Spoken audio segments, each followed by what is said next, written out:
नमस्ते बच्चों। आज हम कक्षा 7 हिंदी वसंत भाग 2 का अगला पाठ पढ़ने जा रहे हैं, जिसका नाम है पापा खो गए। प्रस्तुत पाठ को पढ़ने से पहले हम इस पाठ के लेखक जो है उनके उनके बारे में जानकारी प्राप्त कर लेंगे तथा इस पाठ का संपूर्ण सारांश पढ़ेंगे, जिससे हमें ये पाठ समझने में आसानी होगी। तत्पश्चात हम इस पाठ की ओर बढ़ेंगे और उसका विस्तृत में अर्थ समझ लेंगे। तो चलिए देखते हैं पापा खो गए। पापा खो गए ये नाटक है। इसके लेखक श्री विजय तेंदुलकर है। इसमें निर्जीव वस्तुओं की पीड़ा का सजीव चित्रण किया गया है। आजकल बच्चों के अपहरण करने की जो समस्या बढ़ती जा रही है, उसका भी एकांकी में चित्रण किया है।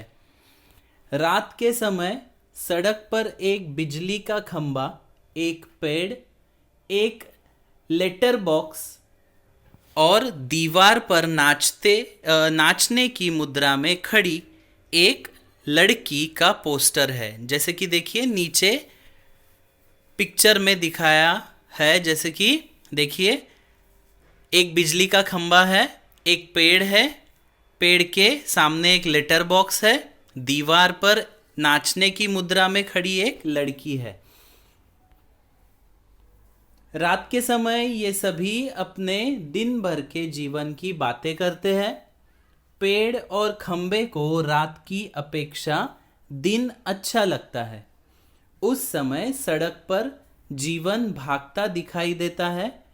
खंबे के एक स्थान पर खड़े हो जीवन व्यतीत करने पर दुख है।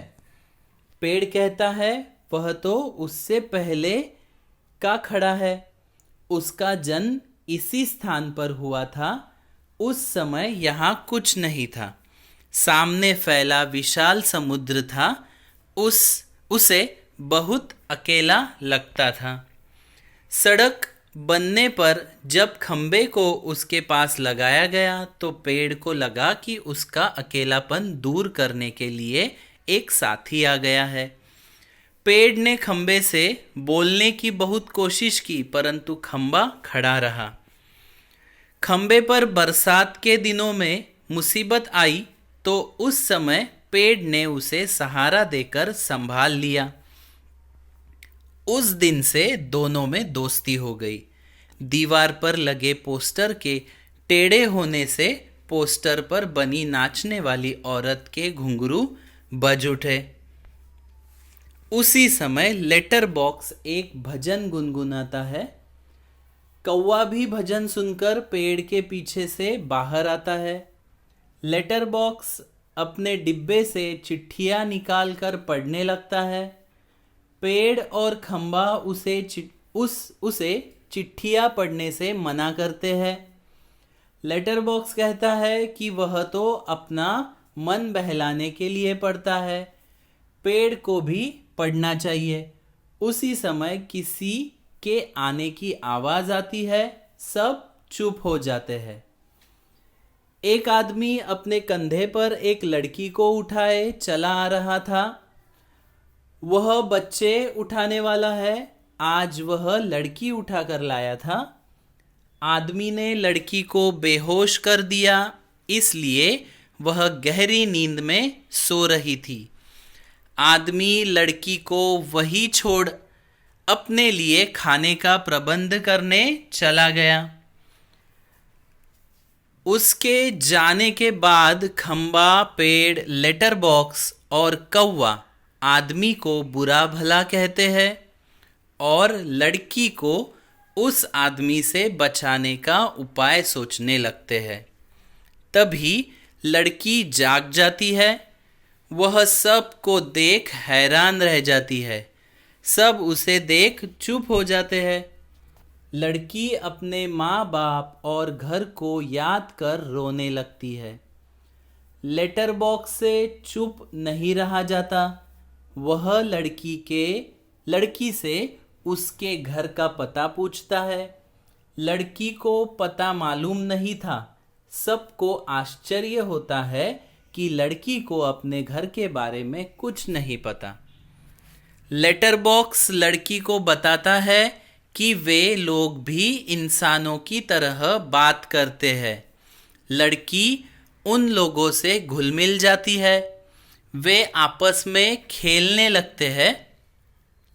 लड़की को खेल में मग्न देख सभी उसको दुष्ट आदमी से बचने का उपाय सोचने सभी उसको दुष्ट आदमी से बचाने का उपाय सोचना शुरू कर देते हैं। उसी समय बच्चे उठाने वाला आदमी वहां आता है। सभी अपना अपना स्थान ले लेते हैं। लड़की को ढूंढता है, उसे वह कहीं नहीं मिलती। सभी लोग लड़की को बचाकर खुश होते हैं। लड़की खेलते खेलते सो जाती है। सब उसके बारे में सोचने लगते हैं कि उसे घर कैसे पहुंचाया जाए। कौवा उन्हें लड़की के घर का पता लगाने का उपाय बताता है। पेड़ और खंबा लड़की के ऊपर इस प्रकार टेढ़े हो जाते हैं जिससे लगे कि यहाँ कोई दुर्घटना हुई है। खंबा कहता है कि यदि फिर भी यहाँ कोई नहीं आता तब क्या होगा। कौवा लेटर बॉक्स को एक संदेश लिखने को कहता है। कुछ देर बाद सुबह हो जाती है। खंबा टेढ़ा खड़ा है। पेड़ लड़की के ऊपर झुका हुआ है। कौवा कांव कांव कर रहा था। पोस्टर पर बड़े बड़े अक्षरों में पापा खो गए हैं लिखा था। नाचने वाली लड़की की मुद्रा उस बच्चे की थी जिसके पापा खो गए थे। अंत में लेटर बॉक्स सबका ध्यान अपनी ओर खींचता है। वह सबसे कहता है कि जिसे भी लड़की के पापा मिले उन्हें यहाँ पर ले आए। इस प्रकार यह एकांकी एक नाटक जो है या फिर एक ऐसी कहानी जो कि काल्पनिक है यहाँ पर खत्म हो जाती है। आप सबको इस कहानी का सारांश समझ में आया होगा ऐसी अपेक्षा मैं करता हूँ।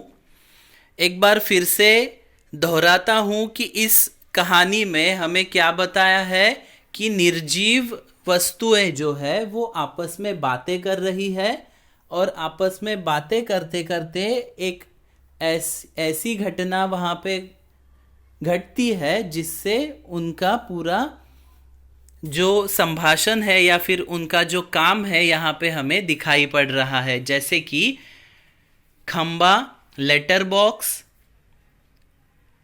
दीवार पे लगी हुई तस्वीर ये और सड़क, ये सब चीज़ें जो है रात के समय आपस में बातें करते हैं।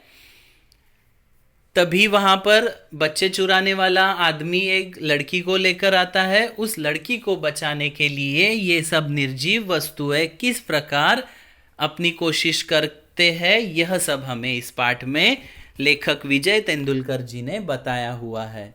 तो ये पाठ हम पढ़ेंगे अगली वीडियो में। तब तक के लिए आज हम यहीं पर रुकते हैं। धन्यवाद।